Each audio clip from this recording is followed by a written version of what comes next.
Welcome to another episode of Orgullo Hispano. I am your host, Hector Sabido. It is truly an honor to be here. But this month, we are actually very excited because we are celebrating Hispanic Heritage Month. And over the next few episodes, you will see individuals that have come to the States or have made their life here that are from different parts. And normally in Central Texas, we see a lot of people of Mexican descent. But this month, we are actually being very strategic in wanting to highlight individuals from other Latin American countries. But before I introduce you to my guest, I want to thank Link, our sponsor of this month's episodes. Link is a product of Extraco Banks, so we truly appreciate their support as they are sponsoring Orgullo Hispano this month. But to introduce a good friend of mine, Daniela Rodriguez. Daniela, welcome so much. Thank you for being here. Very excited to be here. Well, thank you. And I know since you've been in Waco, we'll talk about that a little bit. I mean, you hit the ground running, my friend. And so I see you everywhere. I see you're involved in a lot of things. But one of the things that I love about you is the different diversity and culture that you bring to our beautiful city. But for the guests and maybe that don't know you, could you tell us a little bit about, your journey, where you're from, your family upbringing, things like that? Sure. So I was born in Bogota, Colombia, to a Mexican-American mom and a Colombian dad. Oh, wonderful. My grandfather was one of the Peace Corps ambassadors in the 70s of Central and South America. So they happened to be blessed to travel all over Central and South America. They started in El Salvador and made their way down to the Amazon and then up to Colombia. Love it. Yeah. So they happened to be going to middle school, and my mom and dad met literally in middle school in Bogota. So they are like sweethearts for a lifetime. For a lifetime, yes. Mom moved back to the United States, joined the military. Okay. And so she's a veteran. And after they finished, she actually went back to visit, and then they fell in love, and here I am. That's awesome. So you were born in Bogota. Yes. How old were you when you moved to the States? So I was 8 years old. We moved in 1995 after kind of a slew of situations that were going on in Colombia at the time. Sure. Yeah. And to Texas you moved? Yes, we moved right to Texas. That's where Mom's from. And so high school here, college here, and then eventually you made your way to Waco. So why Waco? What brought you to Waco? So a few different things. It started with work. So we're in real estate, me and my fiance Stinson Blandar. And so we started seeing that we were going to be making investments in town and started spending more time here. We also fell in love with the community, and a lot of our friends started becoming bigger and better friends. So we started finding ourselves spending a ton more time here in Waco. Love it. And COVID kind of gave us the opportunity to work from home and make our move. So we did that in 2020. So you've been here since 2020, right in the middle of COVID. Right in the middle of COVID. How has it been since you've moved to Central Texas? So, to be honest, I was very fearful. Of course. I was used to being in big cities. Right. Even when I was in Colombia, I was part of big cities. Right. And so I was used to that type of lifestyle. I had a job in Dallas that had a lot to do with, being a part of, chambers and all kinds of big parties and events. And so one of the biggest things, my hesitation was that I'd never lived in a smaller town. Right. And so the more I spent time here, the more I realized that wasn't necessarily a problem at all. I love it. I've really, really enjoyed it here. The community is part of what has made the decision to stay here easier. We had made a deal, a spit pact,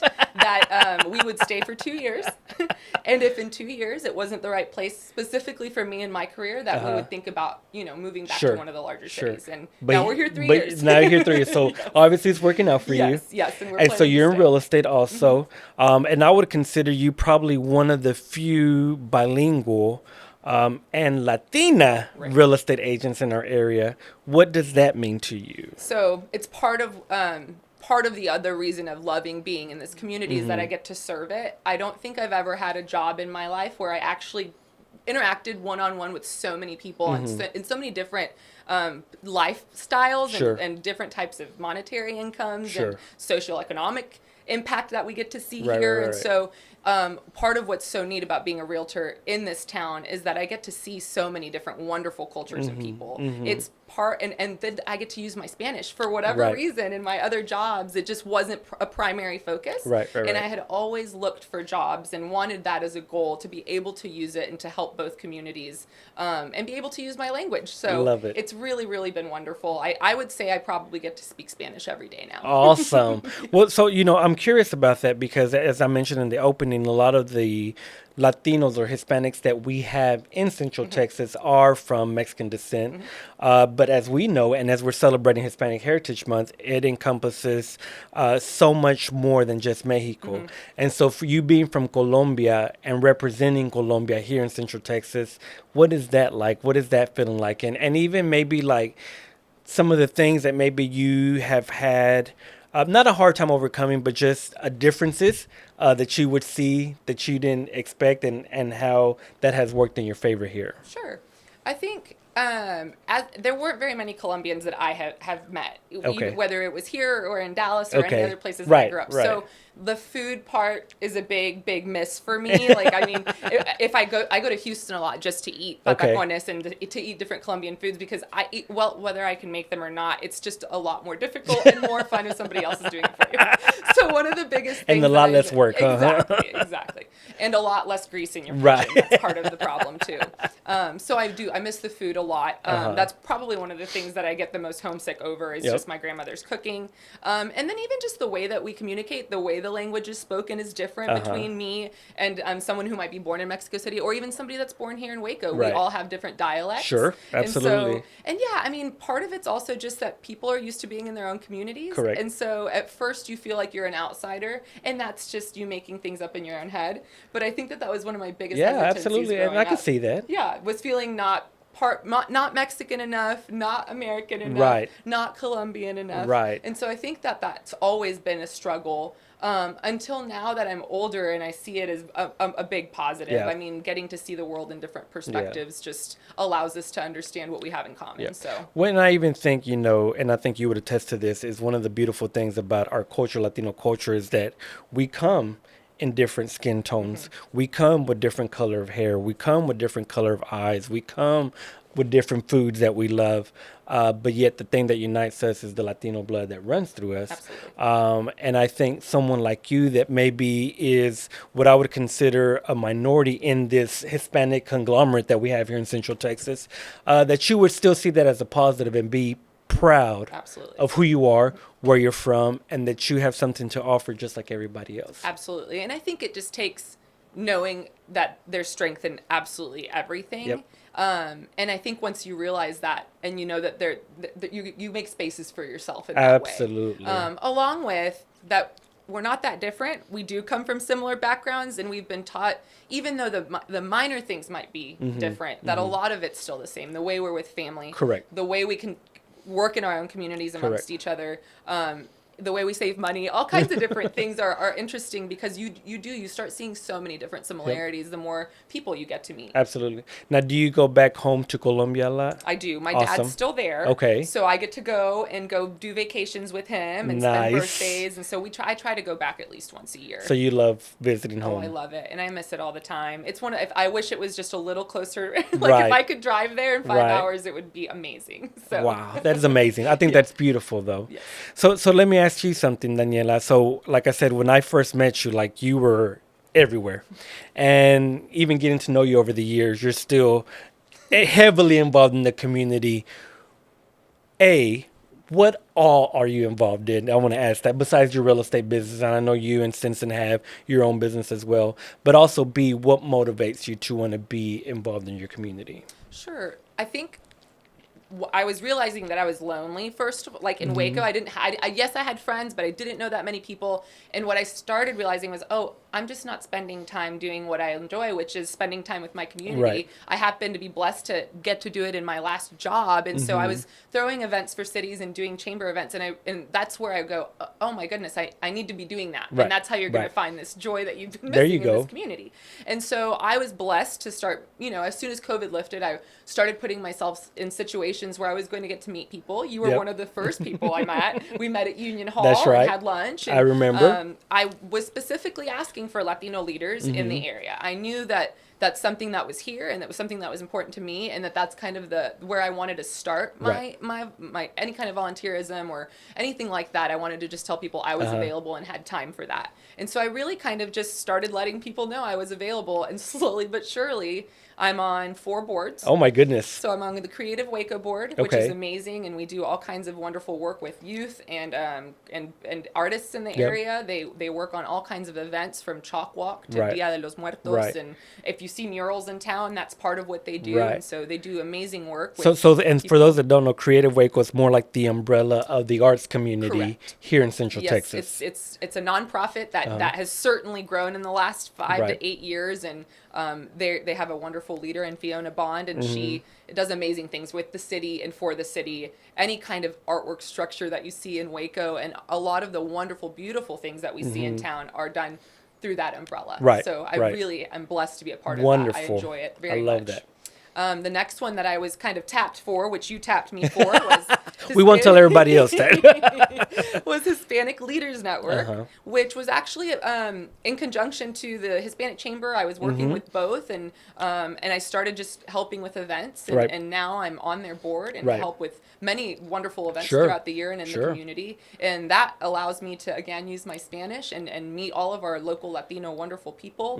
And part of what I love about that organization is that we're also helping youth and leaders and gaining kind of that little extra momentum that I know that I definitely needed, especially when you're in spaces that you don't know that you're welcome. I think it's so important to find mentorship and to also help others in other positions. So, there you go. So that's you pave the way for others. Yes, exactly. That's my motto. Exactly. And this is an easy place to do it. This town is full of people who want to learn and also want to give. And that's part of what's been so...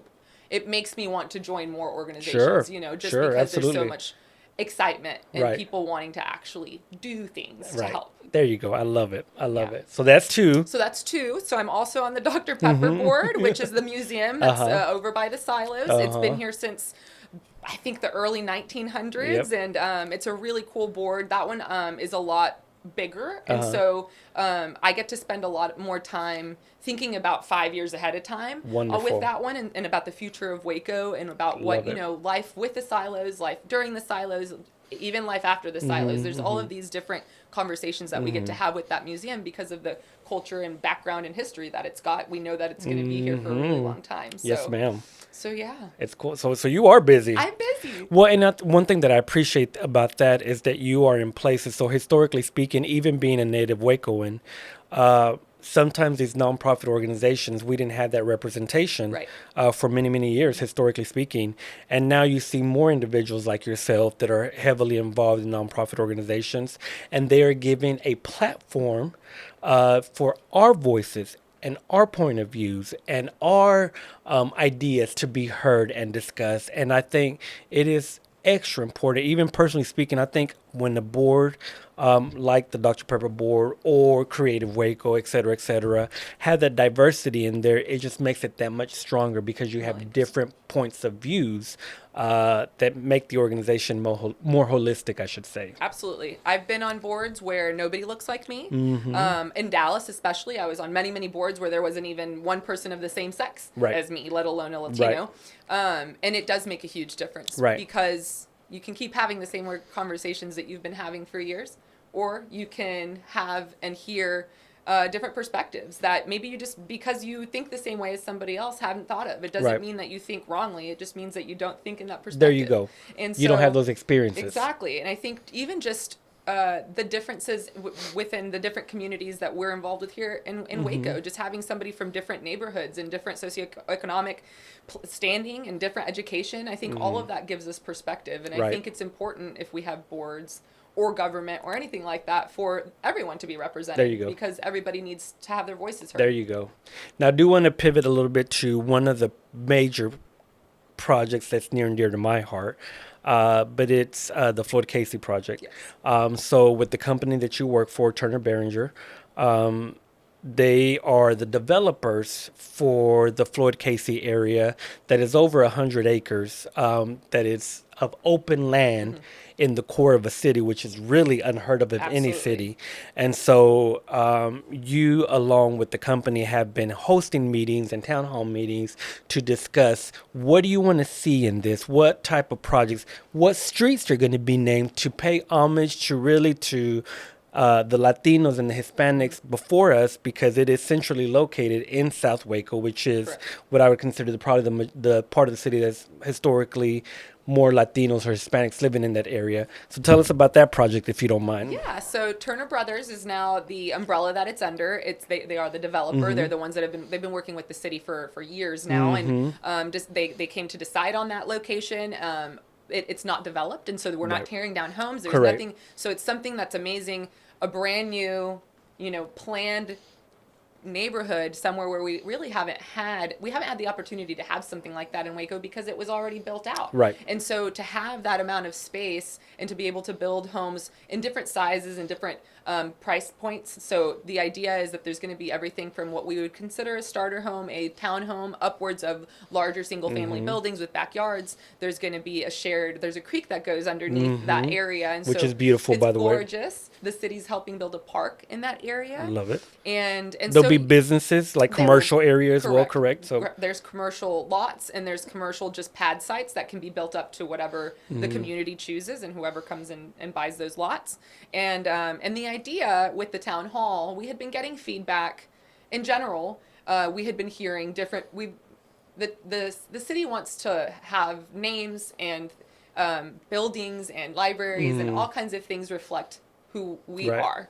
And if Waco is 37% Latino and growing, then the streets and the names and all of those wonderful things should reflect all of those wonderful And things. oddly enough, I'm sure you know this, but there are no streets in the city of Waco that have Latino names. So we're in 2023, and yet, so that's why it really caught my attention when a couple months ago you hosted a town hall about, hey, we want to hear from the community. Correct. What are even to the street names? Give us your input. Yes. I love that. And it was wonderful. We got all kinds of information and feedback. I mean, anything from, hey, let's make it Star Wars names, to the majority was obviously, let's talk about Hispanic heritage and about Waco heritage. Right. We had all kinds of wonderful people of all different colors and creeds come and speak Love it. on behalf of their families, on behalf of, their heroes, and on behalf of the community at large. I mean, it was wonderful to hear everybody's input.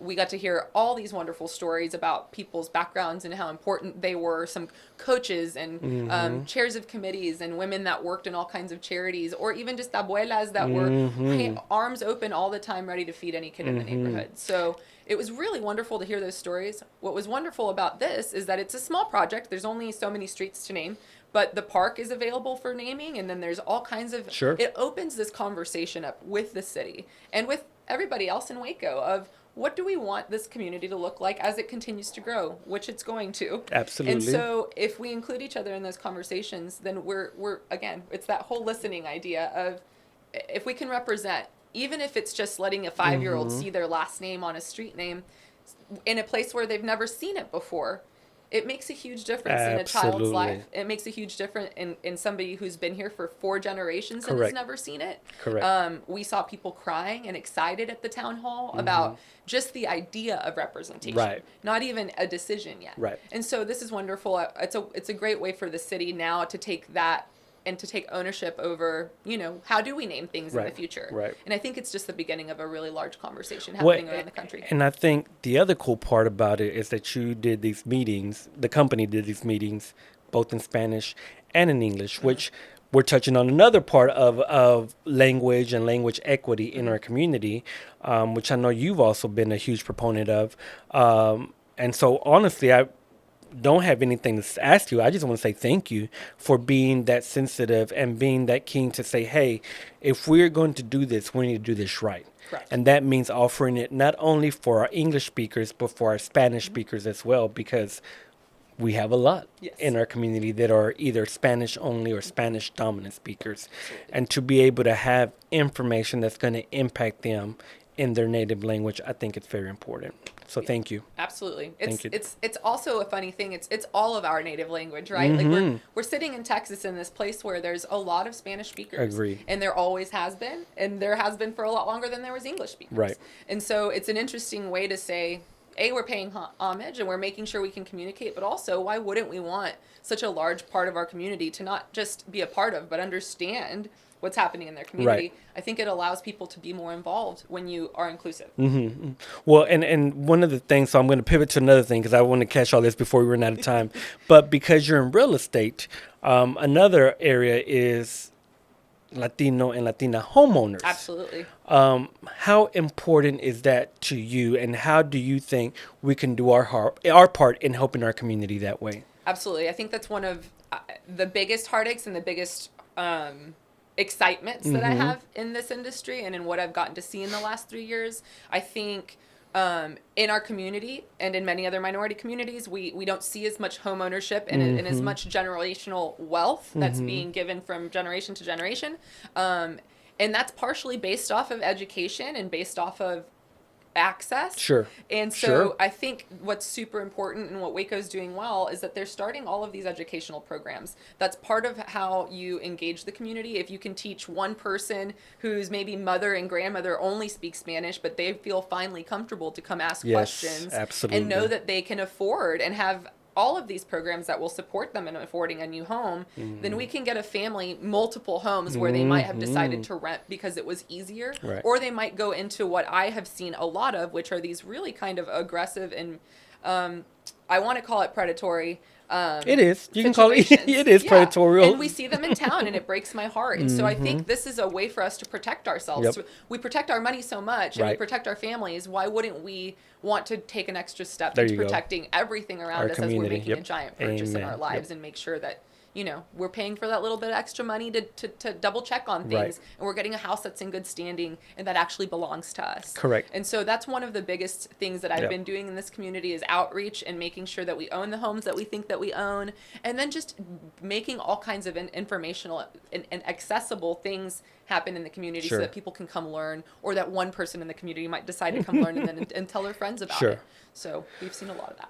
So I'm going to ask you one more question before we end, okay? And want to hear your thoughts. And this is something that I do with my guests, but especially because it's Hispanic Heritage Month, I'm going to switch up the question a little bit.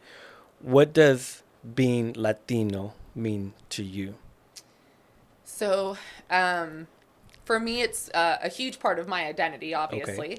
I think it means to be passionate and strong and community-oriented. I think being Latina has taught me how to stand up for myself and to have pride. And it's given me a bigger community than I could have ever hoped for. So for me, I think it's pride. It's being part of this bigger thing that we all get to share, and this big history from all of the countries that we're from that we all somehow get to share.